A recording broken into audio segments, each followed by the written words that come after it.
want to thank Theo for posting this story. I was touched by it. I read it to Clinton and I wanted to share it today. It was Christmas Eve, 1942. I was 15 years old and feeling like the world had caved in on me because there just hadn't been enough money to buy me that rifle that I'd wanted for Christmas. We did the chores early that night for some reason. I figured Daddy just wanted a little extra time so we could read the Bible. After supper was over, I took my boots off and stretched out in front of the fireplace and waited for Daddy to get down the old Bible. I was still feeling sorry for myself, and to be honest, I wasn't much in the mood to read scripture. But Daddy didn't get the Bible. Instead, he bundled up and went outside. I couldn't figure it out because we had already done all the chores, and I didn't worry about it long enough,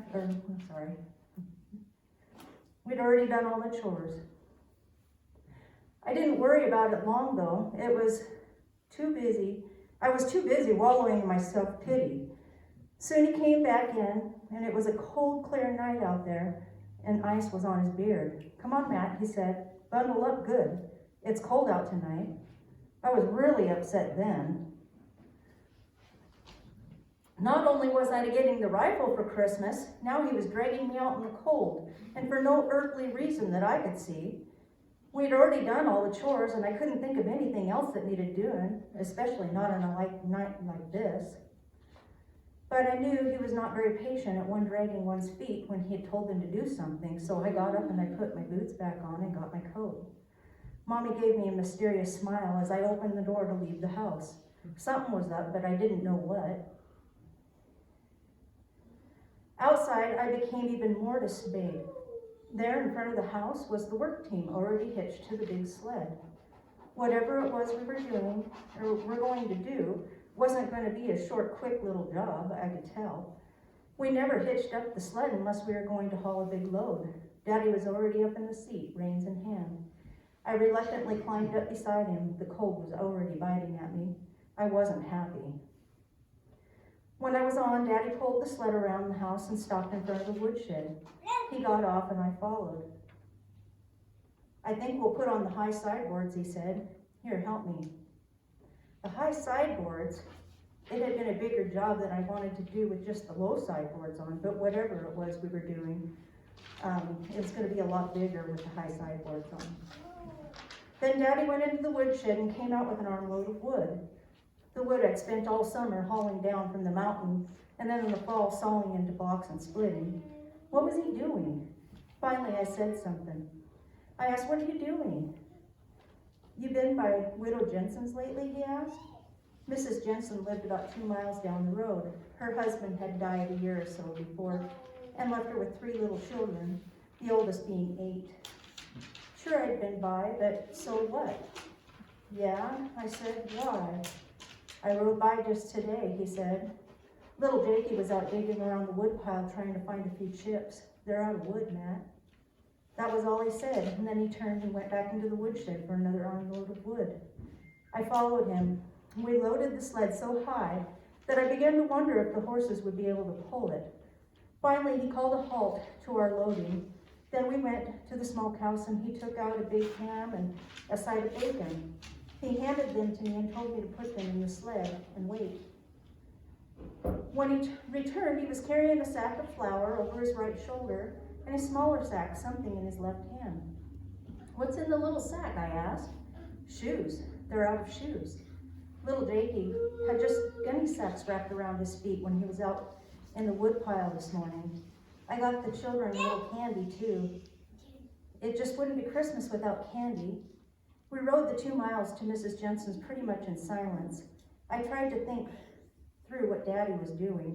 We didn't have money by worldly standards. Of course, we did have a big wood pile, though most of what was left now was still in the form of logs, and I would have to saw into blocks and split before we could use it. We also had meat and flour, so we could spare that, but I knew we didn't have any money, so why was he buying them shoes and candy? Really, why was he doing any of this? Widow Jensen had closer neighbors than us. It shouldn't have been our concern. We came in from the blind side of the Jensen's house and unloaded the wood. as quietly as possible. Then we took the meat and flour and shoes to the door, and we knocked on the door. And it opened a crack, and a timid voice said, "Who is it?" "Lucas Miles, ma'am, and my son Matt. Could we come in for a bit?" Mrs. Jensen opened the door and let us in. She had a blanket wrapped around her shoulders. The children were wrapped in another and were sitting in front of the fireplace where a very small fire that hardly gave off any heat at all. Mrs. Jensen fumbled with the match and finally lit the lamp. "We brought you a few things, ma'am," Daddy said, and set the sack of flour down, and I put the meat on the table. Then he handed her a sack that had the shoes in it. She opened it hesitantly and took the shoes out one pair at a time. There was a pair for her and one for each of the children. They were sturdy shoes, the best shoes that would last. I watched her carefully. She bit her lower lip to keep it from trembling, and tears filled her eyes and started running down her cheeks. She looked up at my daddy like she wanted to say something, but it wouldn't come out. "We brought you a load of wood too, ma'am," he said. Then he turned to me and said, "Matt, go bring in enough wood to last a while. Let's get that fire up to size and heat this place up." I wasn't the same person when I went back out to bring in the wood. I had a big lump in my throat. And as much as I hate to admit it, there were tears in my eyes too. In my mind, I kept seeing those 3 kids huddled around the fireplace and their mother standing there with tears running down her cheeks, with so much gratitude in her heart that she couldn't speak. My heart swelled within me, and a joy that I'd never known before filled my soul. I had given at Christmas many times, but never when it had made so much difference. And I could see that we were literally saving the lives of these people. I soon had the fire blazing and everyone's spirits soared. The kids started giggling when Daddy handed them each a piece of candy, and Mrs. Jensen looked on with a smile that probably hadn't crossed her face for a long time. She finally turned to us and said, "God bless you," she said. "I know the Lord has sent you. The children and I have been praying that he would send one of his angels to spare us." And so, in spite of myself, the lump returned to my throat and the tears welled up in my eyes again. I'd never thought of my daddy in those exact terms before, but after Widow Jensen mentioned it, I could see that it was probably true. I was sure that a better man than Daddy had never walked the earth. I started remembering all the times he had gone out of his way for Mommy and me and many others. The list seemed endless as I thought on it. Daddy insisted that everyone try on the shoes before we left. I was amazed when they all fit, and I wondered how he had known what size to get. Then I guessed that if he was on an errand for the Lord, that the Lord would make sure he got the right size. Tears were running down Widow Jensen's face again when we stood to leave. My daddy took each of the kids in his big arms and gave them a hug, and they clung to him and didn't want us to go, and I could see that they missed their daddy, and I was glad that I still had mine. At the door, he turned to Widow Jensen and said, "The missus wanted me to invite you and the children over for Christmas dinner tomorrow. The turkey will be more than the 3 of us can eat, and a man can get cantankerous if he has to eat turkey for too many meals. We'll be by to get you about 11. It'll be nice to have some little ones around again. Matt here hasn't been little for quite a spell." I was the youngest. My 2 brothers and 2 sisters were all married and they had moved away. Mrs. Jensen nodded and said, "Thank you, Brother Miles. I don't have to say, may the Lord bless you. I know for certain that he will." Out on the sled, I felt a warmth that came from deep within, and I didn't even notice the cold. When we had gone a ways, Daddy turned to me and said, "Matt, I want you to know something. Your mother and me, we've been tucking a little money away here and there all year so we could buy that rifle that you wanted for Christmas, but we just didn't have quite enough. Then yesterday, a man who owed me a little money from years back came to make things square. Your mom and me, we were real excited thinking that now we could get you that rifle, and I started to town this morning to do just that. But on the way, I saw a little Jakey out scratching in the wood pile with his feet wrapped in those gunny sacks, and I knew what I had to do, son. I spent the money for the shoes and a little candy for the children. I hope you understand." Oh, I understood. My eyes became wet with tears again. I understood very well, and I was so glad Daddy had done it. Now the rifle seemed very low on my list of priorities. He had given me a lot more. He had given me the look on Mrs. Jensen's face and the radiant smiles of her 3 children for the rest of my life. Whenever I saw any of the Jensens or a split block of wood, I remembered. And remembering brought back that same joy I felt riding home beside my daddy that night. He had given me much more than a rifle that night. He had given me the best Christmas of my life.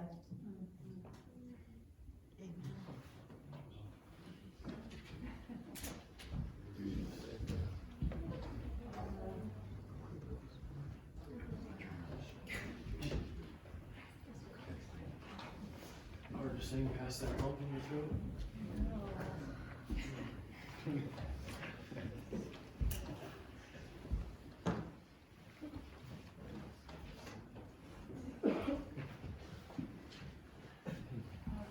Gotta say that our wonderful piano player is a real trooper because she never saw this song until last night.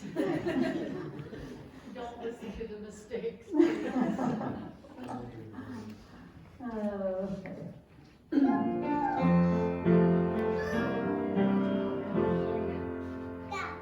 He was just a tiny infant nestled on a bed of hay. No one knew the one from heaven was born that special day. The very one we'd all been waiting for since promise had been made. But so few were there to greet him or to praise his holy name. Then the angels sang this chorus, peace on earth, goodwill to men. To the trembling shepherds watching in the fields near Bethlehem. Oh, then the shepherds ran to see this miracle that had occurred. Praising God, they told the story of things they'd seen and heard. Soon the wise men came to find him, guided by that one bright star, bearing gifts to give the Savior they'd born from lands afar. All the way to Bethlehem they came, saying, "Welcome, precious Lord." Bowing low before the manger, worshiping in one accord. The Creator of the universe, Emmanuel, had come just to offer his salvation to each and every one. Oh yes, the King of Kings, the Lord of Lords, a stable there he lay. Was this tiny baby Jesus lying on a bed of hay? Soon another special day will come, his promise has been given. He'll return again to take us home, the one prepared in heaven. The very one we've all been waiting for since the promise had been made. Will you choose to greet the Savior and to praise his holy name?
Well, good morning.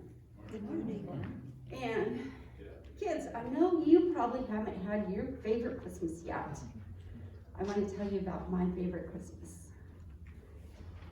When I was, I'd say about 8, 9 years old, I'm trying to remember exactly how old I was, but we lived in Washington for about, I'd say 4 years now. We moved from Texas, which is way far away, and you have to come all the way over here. It was just my mama and 9 of us kids. So we have 9 here. 9 of us kids traveling in this big brown wagon. We lived in this big brick house. Of course I was little, so it always seemed like it was big. And it was Christmas time. I remember we were at school. It was Christmas break and come home, and to us it was just an everyday day.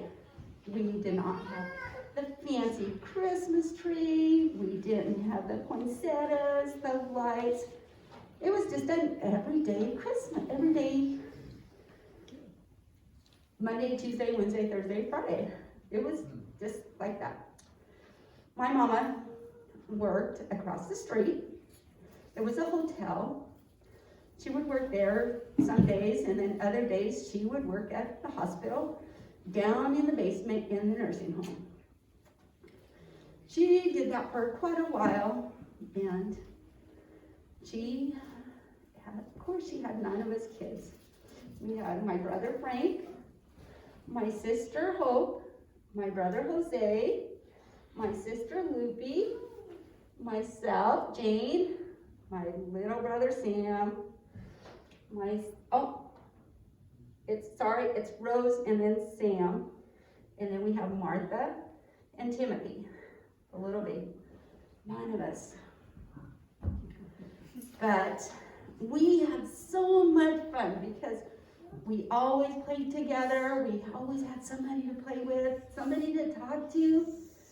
But around Christmas time, we didn't know this, but Mom was saving her money little by little.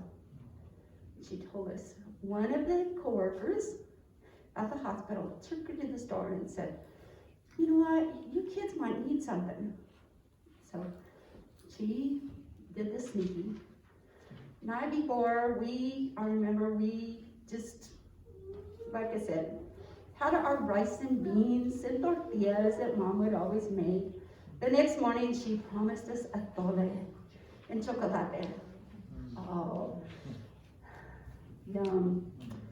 We went to bed. The next morning, we woke up. Come down the stairs. Mom woke us up bright and early. Come down the stairs. And what do we find in our big living room? We find a paper bag. Of course, we're curious. What is that? What is that? We don't dare not touch it because Mama said not to touch it yet. She sat us down. She said, Merry Christmas. Just Christmas, what is that? Because we didn't celebrate Christmas. We didn't know about that. When growing up, we did not pay attention to Christmas. But here it was, our very first Christmas. This is my favorite Christmas. I always remember that brown paper bag. In that brown bag,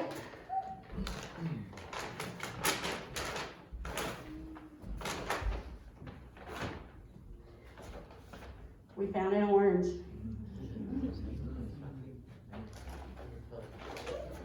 We found some mixed nuts. Just something simple that Mama could afford. And we found some candy.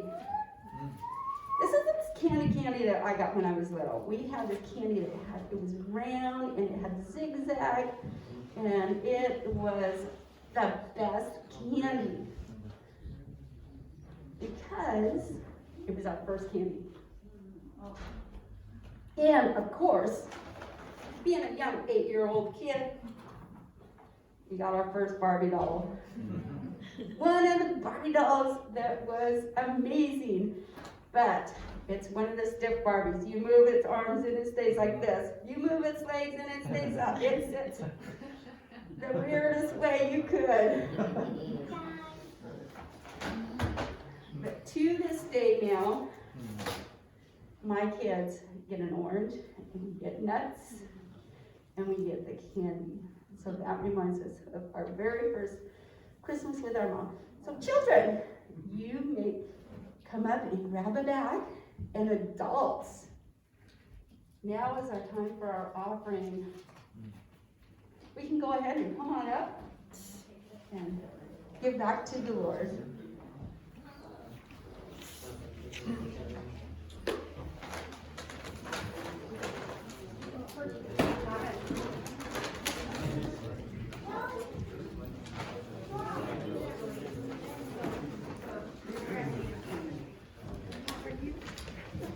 No, it's not a stiff Barbie doll in the bag. It's not. Okay, we'll go put this on the shoe first.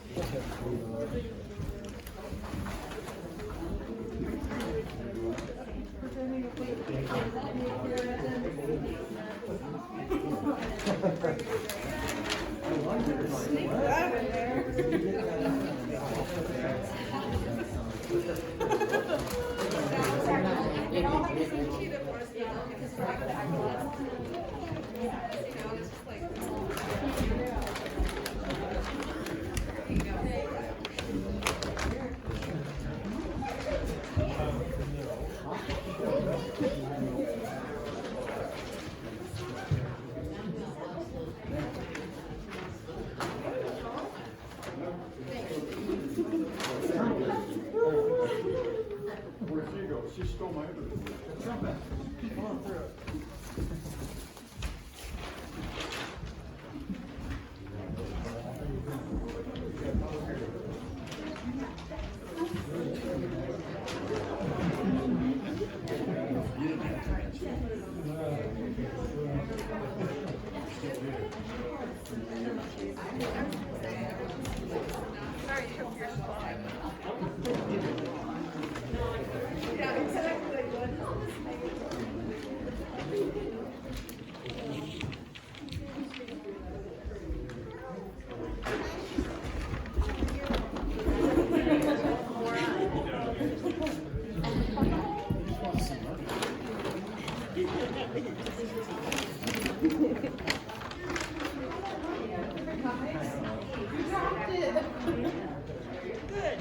Good to see everybody. Good to see you. Good to be here. Good to be here.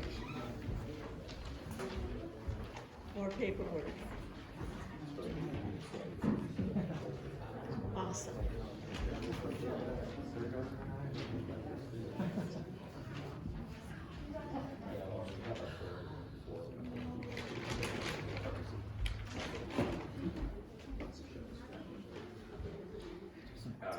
Yeah, tell us about your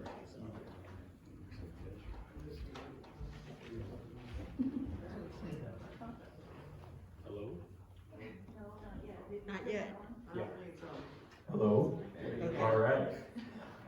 So this year I wanted to do something, a not so traditional Christmas carol that we hear every day.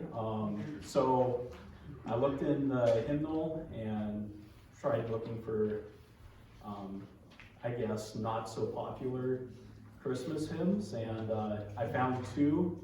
I was really excited because they were both arranged by Johann Sebastian Bach back in the late 1600s, and you can't get any closer to God than Bach's music. So, I just made an arrangement combining two verses from hymn 128 out of the hymnals in the pew.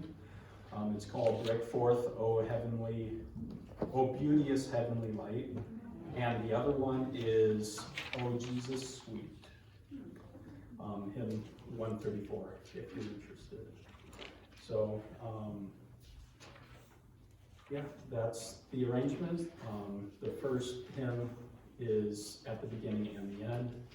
Jonah's going to be playing the melody line, and I'm playing the alto and bass lines. You gonna keep your mask on? Nope.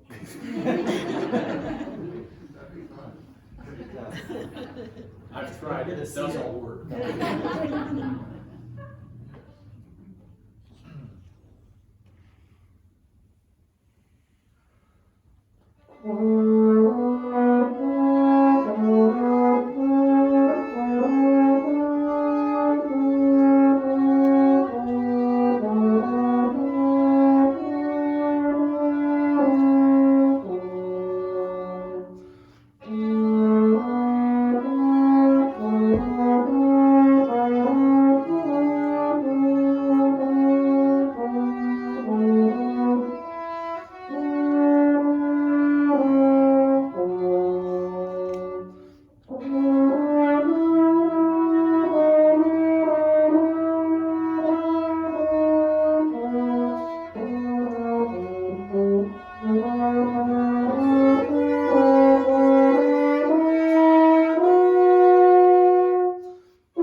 So this next video is a video that our Pathfinders took. We took it with an iPhone, unfortunately this way, so please, it'll only be in the very center of the screen, but Trevin and Paul and the kiddos did a good thing here a couple weeks ago. Asiana and Carmi and Paul's youngest son is Mike. Thank you.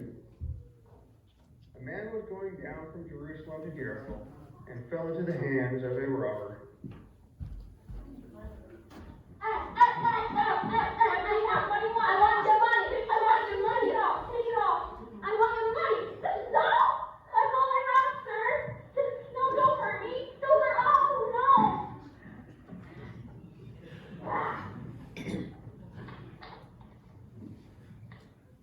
The robber sold everything he had and beat him and went away, leaving him half dead. Now by chance, a priest was coming down the road, and when he saw him, passed by on the other side.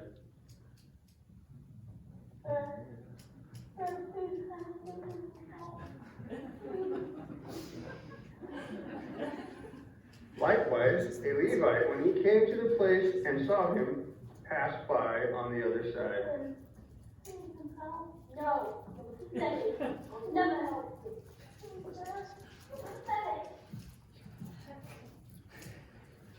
But a Samaritan, while traveling, came near him, and when he saw him, he was moved with pity. Help me, I am now, thank you. He went to him and bandaged his wounds, having poured oil and wine on them. I should do it. Thank you, sir. Then he put him on his own animal.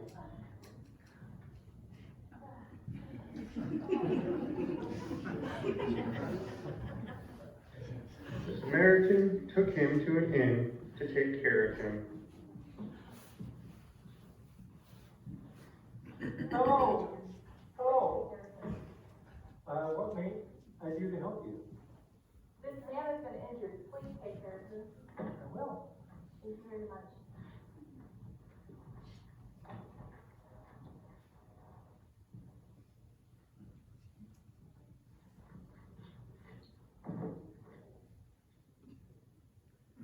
The next day, the Samaritan took 2 coins and gave them to the innkeeper.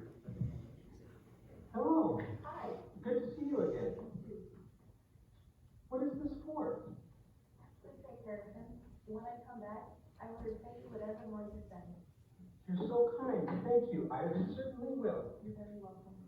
And thank you. Which of these 3 do you think was a neighbor to the man who fell into the hands of the robber?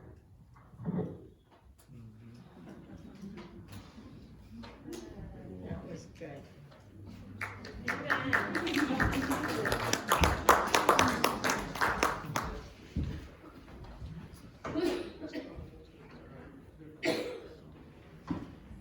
Hello, okay, perfect.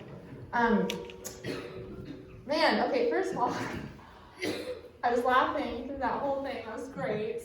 So now I am a little bit out of breath. Beck, I don't know how you have breath to like blow into your wind instrument because I hardly have enough breath to sing and talk. So we're gonna try this. But the song really speaks for itself, so I have nothing else to add.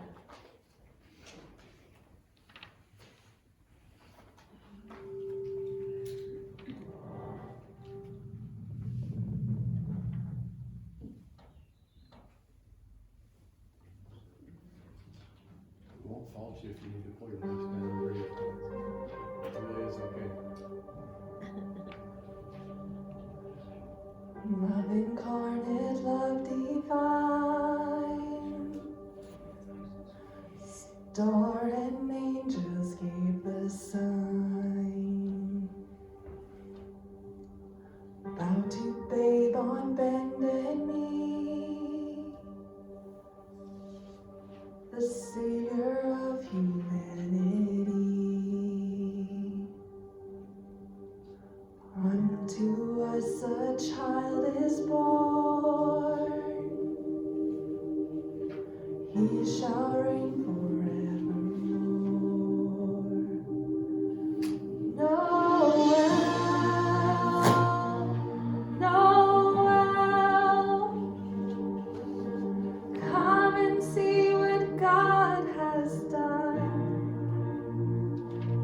Noel,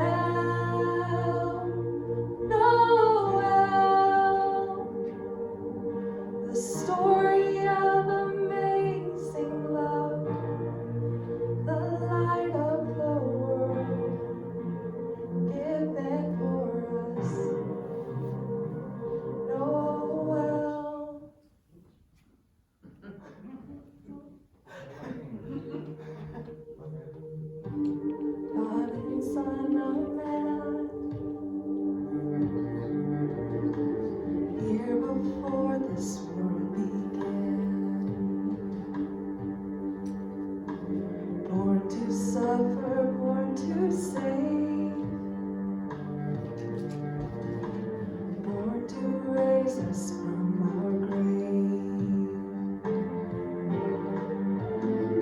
Christ our everlasting Lord, you shall reign forevermore. Noel, Noel, come and see what God has done. Noel, Noel, this story of amazing love, the light of this world, given for us. Noel.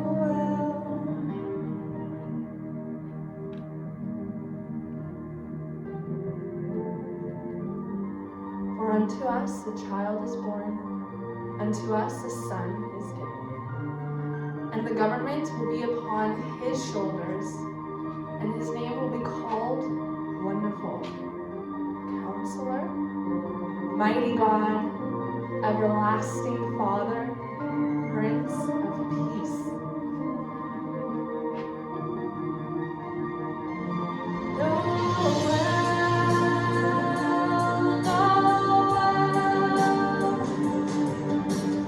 Come and see what God has done.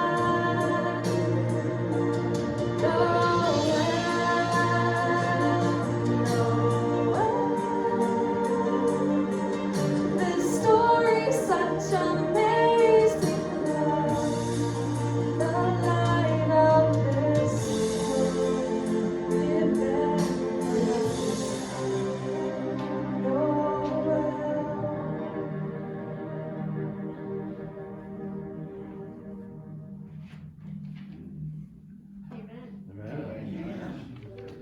Sounds good.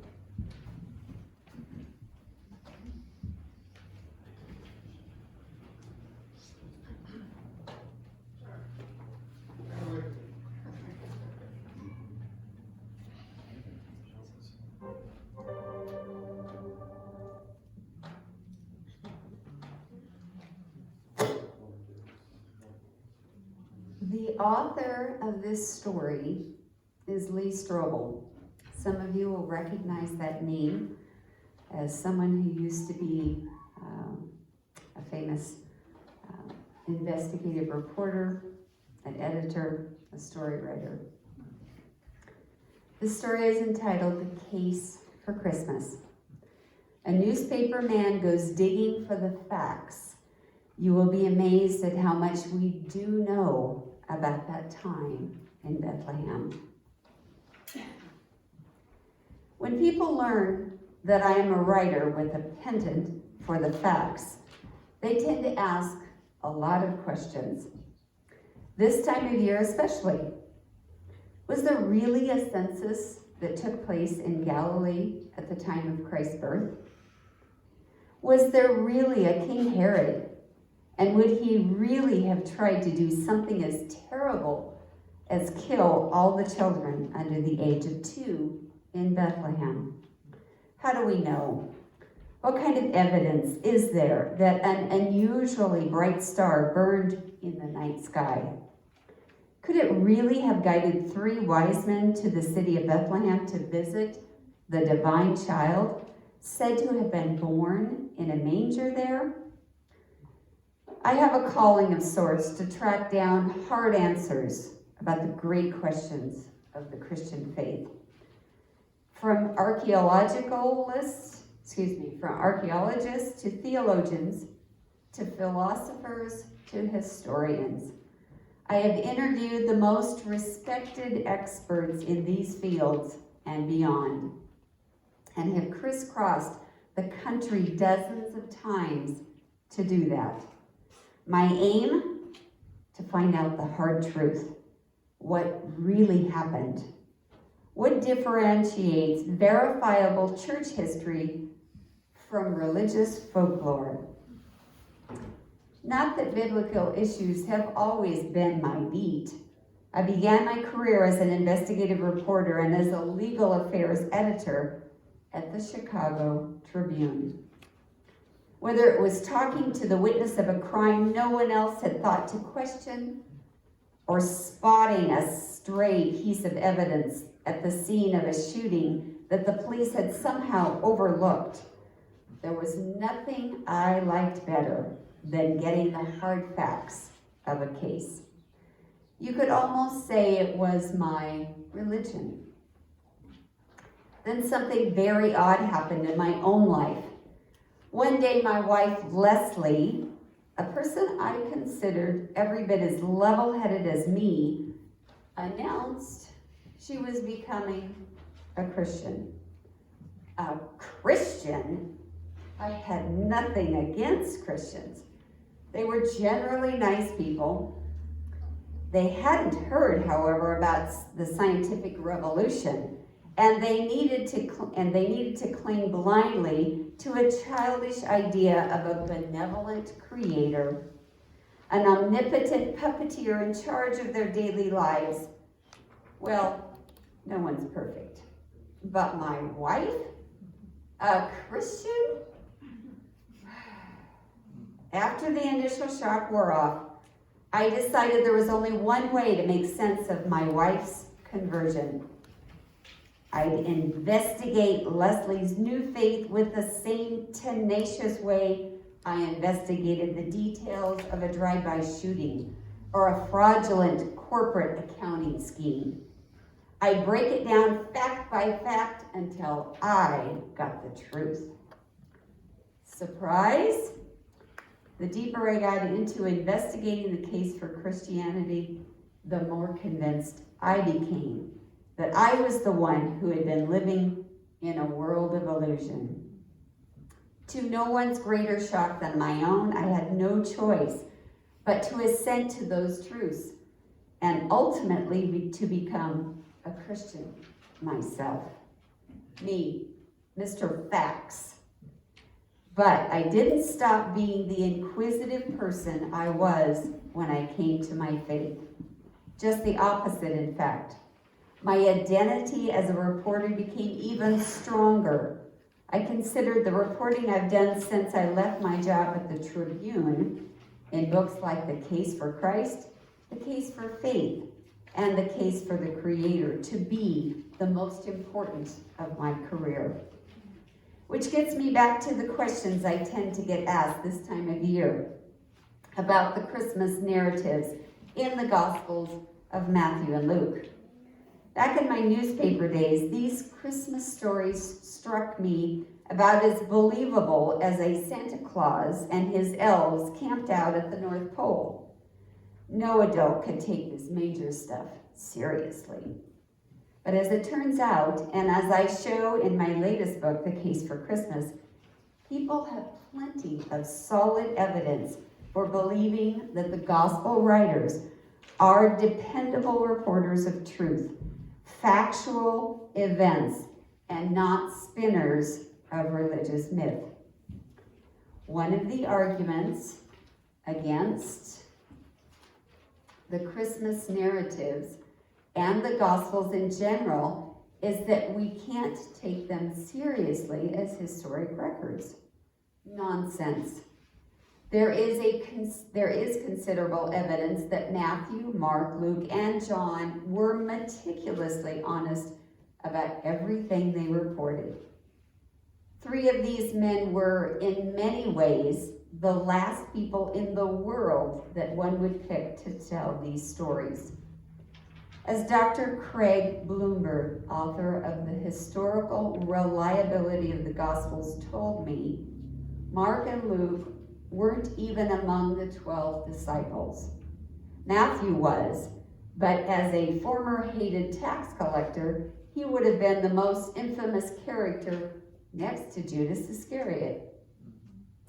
Why on earth suggest that these men were the authors of the Gospels, unless they actually were?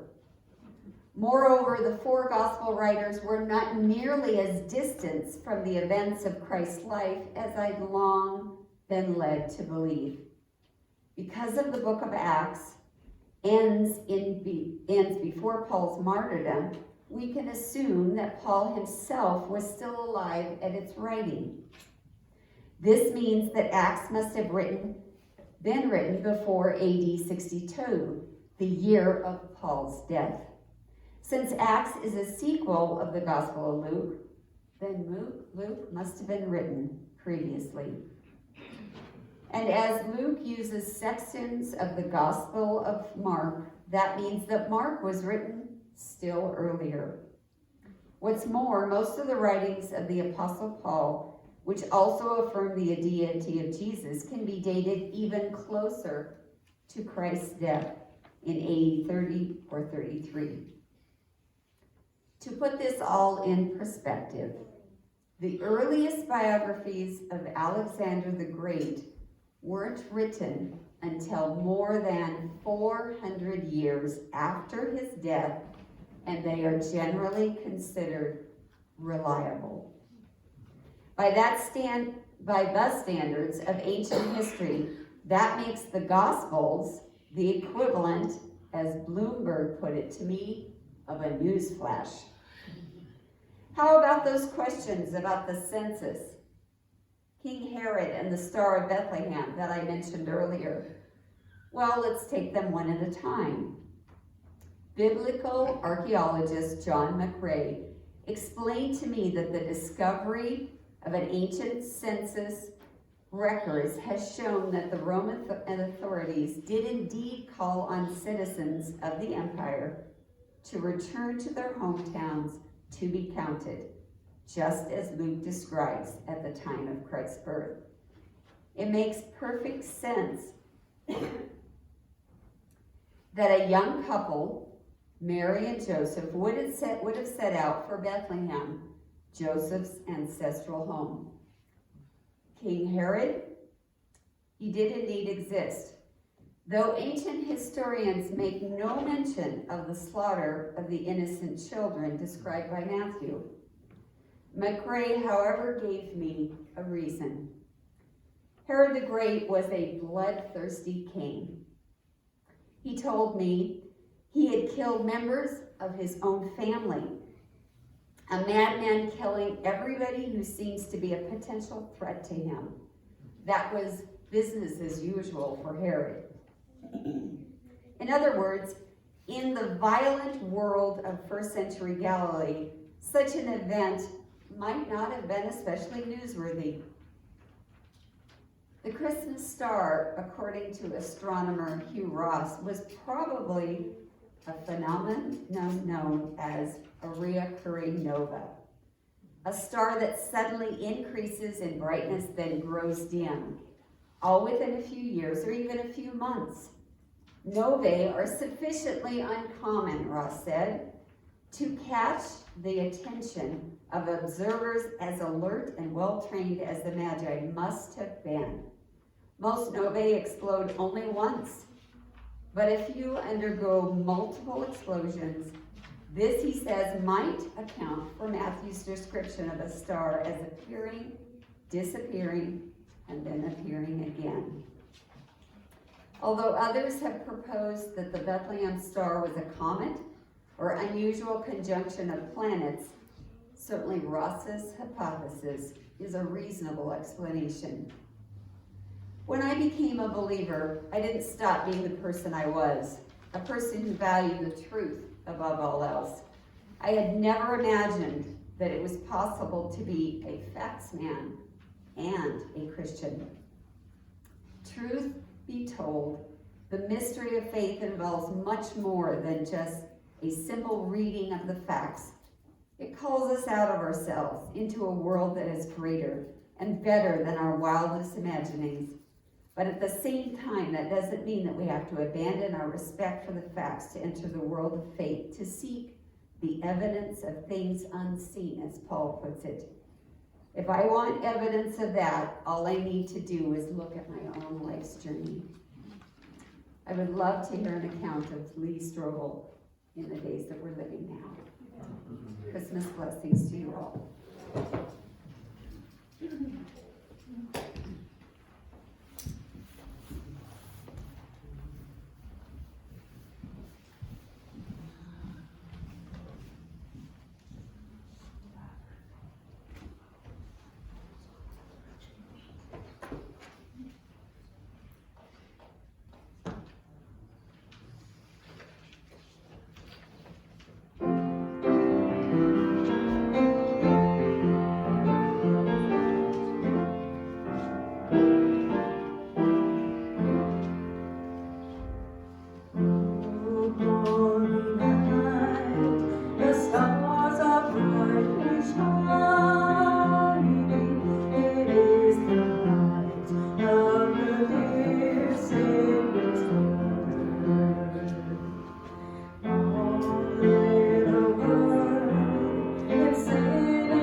His holy name. Christ is the Lord, with saints and seraph praising His power and glory. The Lord proclaim His power and glory,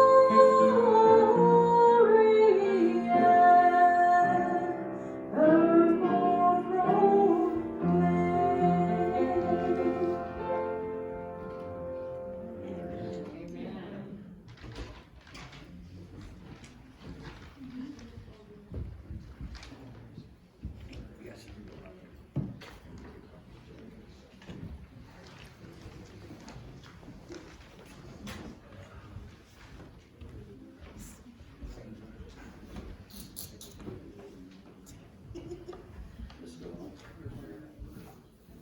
Hello? Hello? What's the secret? It takes a second. Just give it a second, yeah. Give it one, turn it up. I got it up. Okay, now. Hello? Okay, can you put that thing on the screen? Yeah. Okay, thank you. I thank Pastor for calling me and asking me to do something. Donna, I wrote this song. You remember the song that I wrote? And she had the chance to see the prototype, but it's changed a little bit. I've got it printed now, and I'm gonna publish it. And I want you to come up and help me sing this. Yeah, come on. Lauren, you can come up too, and Cheryl. But I've got the song, have you got it up? Oh, it's on top of that, huh? Can you see it okay, you guys? Yeah. Those are the words to the song. I've got printed music here. And Al, you come up too. It's real good. I'm gonna play it the first time through, so you understand where it goes, okay? And just ignore the number. Oh, there's no numbers on that. That's good. Okay? Come on, this will be fun. This will be an adventure. Al, you can help me too. Come on. It's an adventure. Let me get this out of here. And I actually got printed music. Can you believe it? Thanks to my sister. The words are here. And the words are here for you folks. But let me play it one time through so you get the feel for it, okay? I appreciate you helping me out here. Come on, Lauren, get up there. Come on.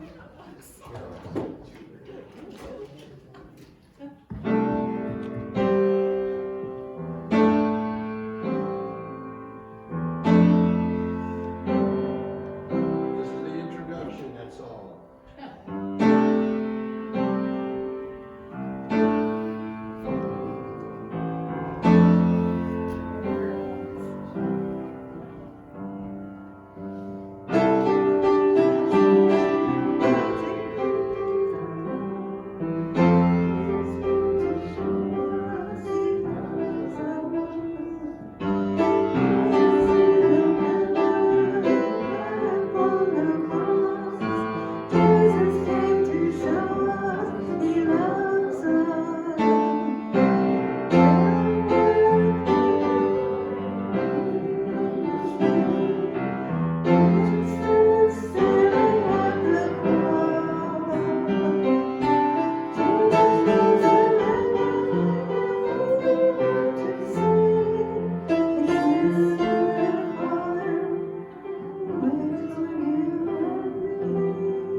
has work to do to just call on people to do that.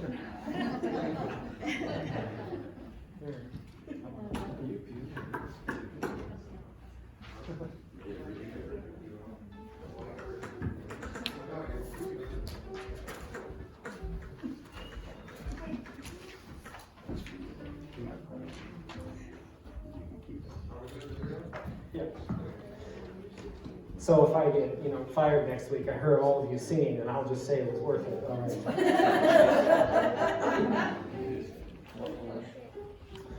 All right, we have a video that Nick has given us in the place. We don't have the video for Errol and Miranda's wedding for this, but we do for after the service, right? If anybody would like to stay and watch a section of that, but this is our last little section of our Christmas program.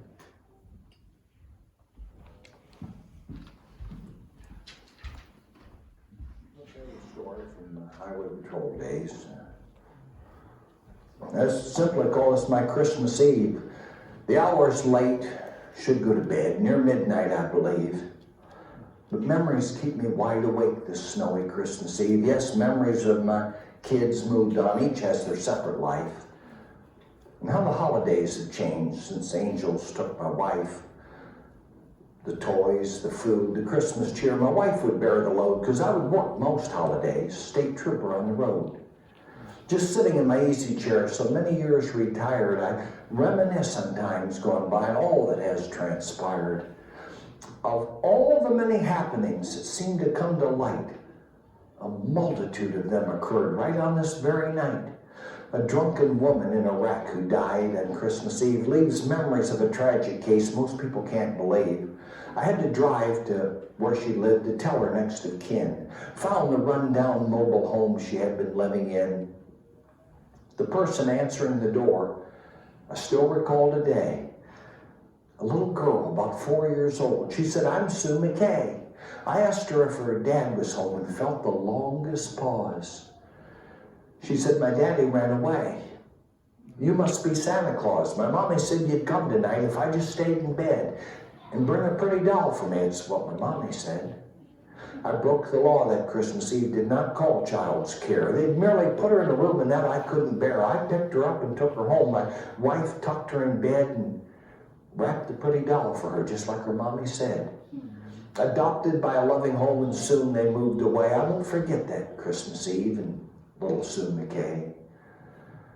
Another bitter Christmas Eve, a blizzard to behold. Had left a family in the ditch, just trapped there in the cold. By grace of God, I spotted them all cold and gaunt with fright, drove them to a motel room to safely spend the night. One Christmas Eve, a homeless man, shivering and wet, was trying hard to get a ride I'm sure he'd never get. I picked him up and drove him to a diner on the hill to warm his bones and left him with a $5 bill. Strange how when you're all alone with memories you recall, you think of everything you've done. Was it worth it all? I think about my God, my job, my children, and my wife. Would I do it all the same? Could I relive my life? Then comes a knock upon my door. This late, who could it be? A neighbor? Or has Santa Claus come to visit me? The figure standing in the cold gives me a sudden fright. A trooper with that solemn look. Dear God, who's died tonight? I'm flashing back through bygone years and how I'd often stood on someone's porch to bring them news, and it was never good. Is this how life gets back at me? For misery I've induced, where pain I've caused some other folks has now come home to roost. But looking in the trooper's eyes, my mind is in a whirl. I see a pleasant countenance. The trooper is a girl. She smiled and reached to shake my hand, and silence wasn't broke until a tear rolled down her cheek, and then she softly spoke. I'm sure you don't remember me, but thought I'd stop and say, God bless you on this Christmas Eve. I'm Trooper Sue McKay.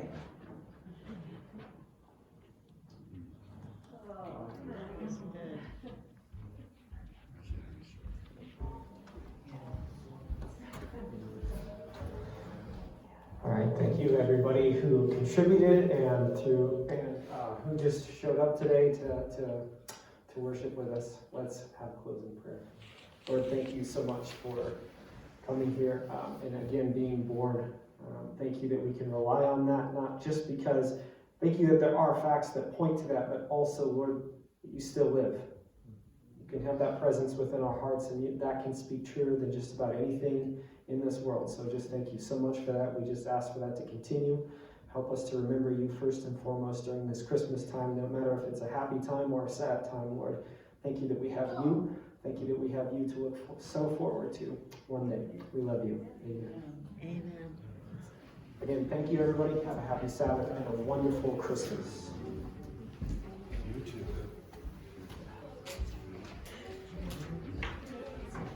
Sorry for you guys on the spot.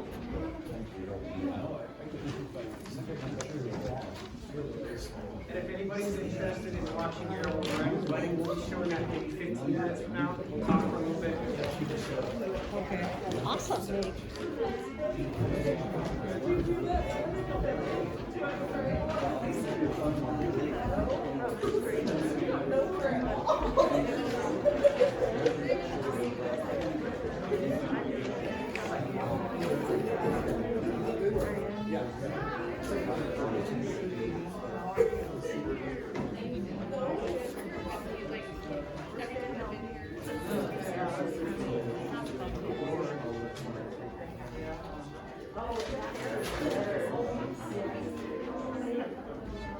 I have my thing holding all my ears.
Hi. Merry Christmas. You too. I like it because it's really thin and easy to bring through. I hit the freeze button, I forgot to close the bottle. It was so funny. He was gone. And so looking this way. Oh, wow. Because, no. See, he's trying to look through.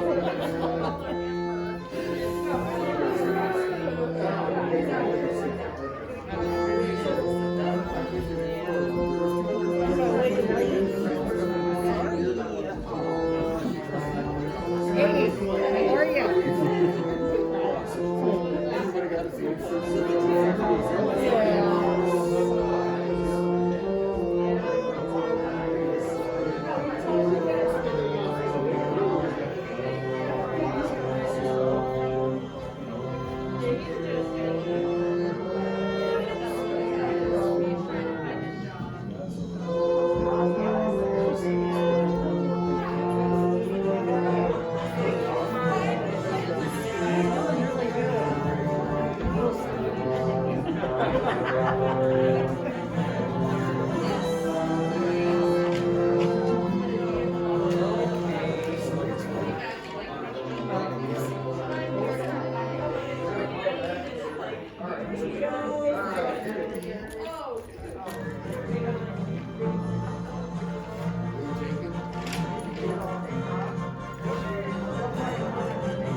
Merry Christmas, sweetie.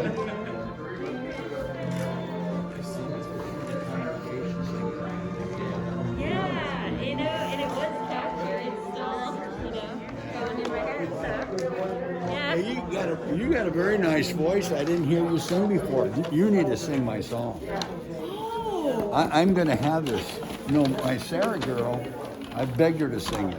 Yeah, She wants to change it all the time, and I said, I don't want to change it. It's my song. You're like, excuse And me. so, I mean, everybody has their own interpretation. But I want to put this on YouTube. I'm really serious about publishing it because I think it's real simple. And if it's done with a flow to it, not like a church song. Right. You know, Yeah. Jesus is my Right, Savior. yeah, exactly. Like, You know, it's going to make it flow yeah, and you can tell like that from well, the piano, like that. you know? Yeah. Yeah. Then it would sound. I really want to put it on there. Yeah, it's beautiful. And I'm waiting for the right voice. You might be it. No, seriously, because I'm willing. because I have a certain sound I want to hear. You know what I'm saying? And I know that it'll be quite popular. I don't expect to make any money on it, and I'm not looking for that. I like to have it published. Yeah, that first day you knew. Okay, So, very good. That's how you do it. I don't have your number, but Linda probably Yes, does. yeah, This definitely. morning I got Are you living over there now? I'm in Elum-Ellensburg. Oh, you are? Oh, that's close. Yeah, it's really close. I'll get a hold of you because if we could put it together, this could be recorded pretty easily. Right? And And might want to add a bass or something to it, you know, something with a little rhythm. Are you ready to go? Yeah, he's going. His dad's. Okay. Nice seeing you guys. Bye. Merry Christmas. And I'm so glad I didn't stop at 3/4 of the way, because when I got to the top, I had no idea what was up there. But those of you that have been up there know you can see at least 3 or 4 pretty famous mountains from the top in a 360-degree view, even Rainier over there. It was better than I ever dreamed.